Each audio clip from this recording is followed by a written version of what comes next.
Nintendo Switch didn't just revolutionize the market for embracing a hybrid system. It proved that players were ready to break away from the way they had been gaming their whole lives, either handheld or on tabletop mode. Now, with the Switch 2, Nintendo wants to take that concept even further, keeping the modular essence while aiming for an ambitious evolution. Nintendo Switch 2 builds on the same versatile spirit as Nintendo Switch, but introduces major changes that come with both notable improvements and some questionable decisions that might not sit well with everyone.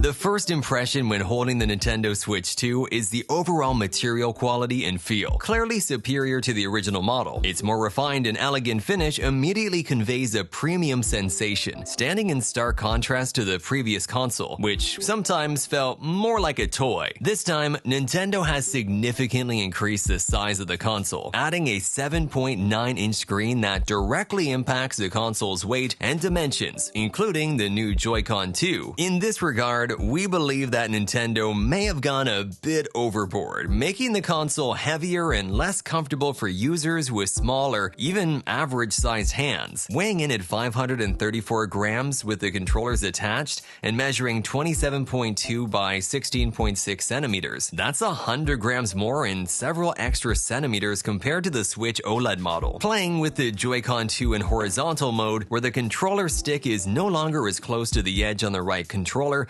also feels a bit more awkward. However, the modular essence that defines the Switch remains and is significantly improved in this new version. The Joy-Con 2 now attach magnetically to the console and the grip, a clever touch that's both highly functional and very sturdy. The dock used for the TV mode has received a major redesign, featuring rounded edges that make it much easier to insert and remove the device, and including a necessary internal fan to improve cooling. The dock has USB Type-A ports on the side and a single USB-C power port on the inside. While functional, the lack of at least one additional USB-C port is noticeable, especially for connecting accessories like the external camera, which can only be plugged directly into the top of the Nintendo Switch 2. The Joy-Con 2 stands out for their build quality and texture, which prevents slipping and significantly improves grip. The magnets Nintendo uses to connect the controllers are a clever innovation that probably only they could pull off successfully. However, the overall increase in size and weight comes with drawbacks, noticeably reducing comfort in handheld mode and making the console less suitable for Nintendo's usual younger audience. This clearly signals the need for a future, lighter, and more manageable version, perhaps a Nintendo Switch 2 Lite. Nintendo decided to retain the core functions of the original Joy-Con while improving motion control reliability and removing the infrared camera, a feature few are likely to miss. In return, there are significant upgrades, like a revamped HD rumble that can convey sensations of weight or recoil with a precision very close to that of the PlayStation 5 controller. However, since the motors are arranged differently, it performs better at simulating weight and slightly less effectively when reproducing sharp recoil,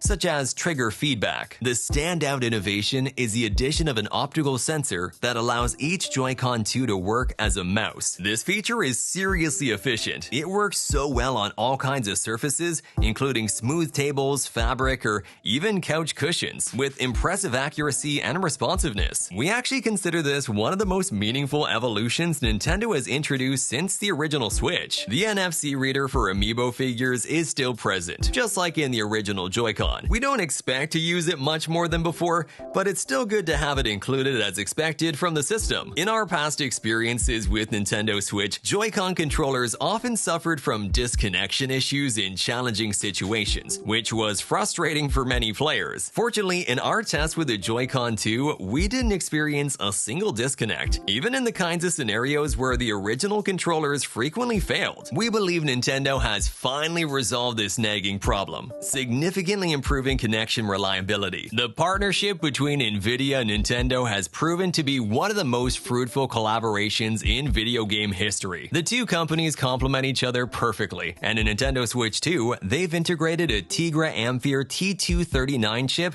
delivering performance between 1.72 and 3.09 teraflops, along with support for NVIDIA's DLSS technology. With 12GB of RAM, a 256GB UFC memory, and dedicated cores for ray tracing and DLSS, the focus is clearly on smart, efficient power rather than just raw power. The original Nintendo Switch already showed us that maximum horsepower isn't always necessary to create great games and achieve massive success. However, the leap offered by Nintendo Switch 2 is spectacular, reaching roughly 10 times the performance of its predecessor, even without accounting for AI-driven enhancements. This results in two major benefits: outstanding backward compatibility that visually enhances all Nintendo Switch 1 games, and stunning quality graphics for a handheld device, capable of rendering fast, detailed, hyper-realistic open worlds right from launch. Nintendo Switch 2 represents the biggest leap in innovation and power across all Nintendo generations, considering the full scope of improvements, which honestly points to a very promising future for the console. I mean, if Nintendo and developers manage to work wonders with the technical limitations of the original Switch, we can't wait to see what they'll achieve with all the power, versatility, and optimization potential packed into the Nintendo Switch 2. The console shines in TV mode. The new built-in 1080p screen ditches the OLED seen in the last Switch in favor of HDR support, but it is an absolute battery drainer, forcing Nintendo to limit performance in handheld mode to avoid the console overheating and shutting down in a flash. As a result, the gap between playing in handheld and TV mode will be more noticeable than ever. Nintendo has managed to strike a careful balance between power and efficiency in collaboration with NVIDIA. With the premium external feel of the console and the performance it delivers, we're closer than ever to achieving the dream of a hybrid platform that works flawlessly. Nintendo Switch 2 stands out for its impressive versatility, allowing you to play comfortably in handheld mode or on the TV, while the larger screen makes playing in handheld mode with friends more enjoyable. Although this does come at the cost of some discomfort due to the increased size and weight, but the hybrid concept is now more versatile than ever, solidifying itself as a golden idea for Nintendo. The new U-shaped kickstand not only allowed for a complete internal component reorganization, but also adds new use cases by letting you hang the console or set it on uneven surfaces, which may seem like a minor upgrade, but trust me, it's surprisingly practical. Backward compatibility with nearly all games, controllers, and accessories from the original Switch makes Nintendo Switch 2 a very appealing option for the more than 150 million current Nintendo players, so it's reasonable to expect that most of them will eventually upgrade, taking advantage of everything they already own from the previous generation. The larger a console is, the better its heat dissipation typically is as well. That's one of the main reasons, along with its increased power, why Nintendo Switch 2 is noticeably bigger than its predecessor. This means it's no longer as portable as the original Nintendo Switch. It's no longer a device you can easily slip into a pocket, even with the Joy-Con detached. While still easy to carry, of course, it now requires a backpack or case for proper protection, one of our main criticisms of the Switch 2's design. Now, we understand that all of this does serve a purpose, to strike a balance between peak performance, heat management, battery life, and size and weight. Still, it's something many players might find uncomfortable. The dock is now larger as well, featuring an Ethernet port for wired internet and an HDMI output with 4K HDR at up to 60 frames per second, delivering superb image quality. However, its size makes it hard to fit into some furniture setups, and it needs a lot of space on top to insert the console and play in TV mode. More than ever, Nintendo should have considered an option to place the console horizontally. A new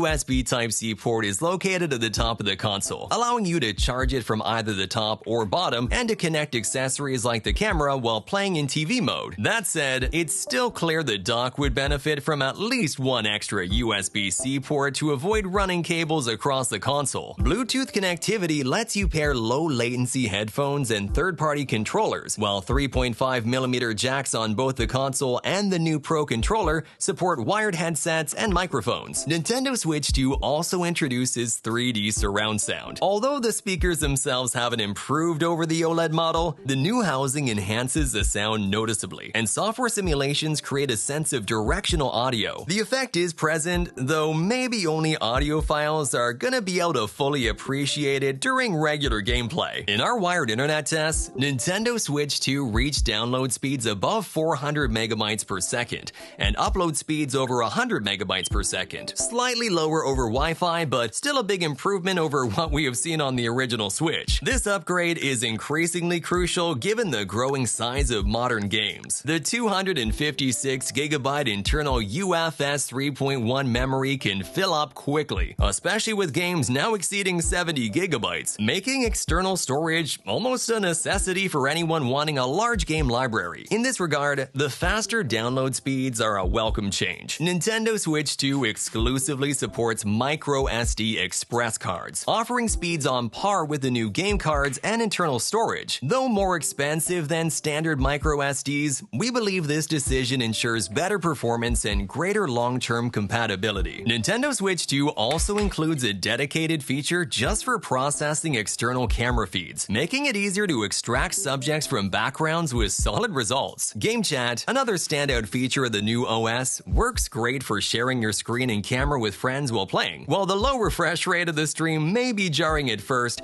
it's not meant for visual fidelity. It's about sharing the experience and feeling connected, and it delivers that beautifully. The Nintendo Switch 2 interface remains almost identical to the original, visually clean and easy to use, but poorly suited for managing large game libraries. Players hoping for more advanced environments with achievements, themes, or online features may be disappointed, as Nintendo hasn't evolved much in these areas, showing little ambition here despite the capabilities of the new hardware. The increasingly noticeable loss of portability does not benefit the Switch 2 at all, which now feels like a beast in your hands rather than a small, manageable console. It has evolved in nearly every aspect, yes, but at the cost of significantly increasing both weight and size, which also affects ergonomics and comfort during handheld play. Nintendo estimates battery life at between 2 and 6 hours, but in our tests with demanding titles like Mario Kart World, with max brightness and no auto-adjust, the battery barely lasted 2 hours. You can slightly extend this by tweaking brightness and volume, but the limited battery life is clearly another sacrifice we're making for this level of power and quality. What's more, the console tends to get really hot in docked mode when running especially demanding games. The built-in fan in the dock is essential to help dissipate this accumulated heat, as we measured surface temperatures reaching up to 55 degrees Celsius on the back of the console. While these temperatures shouldn't directly impact critical components like the CPU or RAM, they could shorten battery lifespan in the long term, even though the internal system layout is optimized to minimize component stress. Still, picking up the console right after removing it from the dock isn't a particularly pleasant experience. It honestly gives pulling hot bread out of the oven vibes. Nintendo Switch 2 takes a revolutionary hybrid concept introduced by the original Switch even further, enhancing its flexibility as both a home and handheld console. It's undeniably a technical achievement, capable of delivering stunning visuals and innovative features like DLSS and ray tracing. However, this power comes with inevitable trade-offs: a noticeable increase in size and weight, reduced handheld comfort, shorter battery life, and some heating concerns that, we hope, won't harm the hardware over time. Built with excellent craftsmanship and packed with brilliant ideas like the magnetic Joy-Con 2 and their mouse-like functionality, Nintendo Switch 2 doesn't fully overcome the expected limitations of a hybrid design. While its hardware marks a significant leap in innovation, graphical power, and versatility, it makes major sacrifices in portability and battery life, leaving players with a definitive, more and better version of the original Switch and a lingering question: is this truly the power portability balance that should define the future of hybrid consoles? Subscribe to the channel so you don't miss upcoming videos about Nintendo and Switch 2,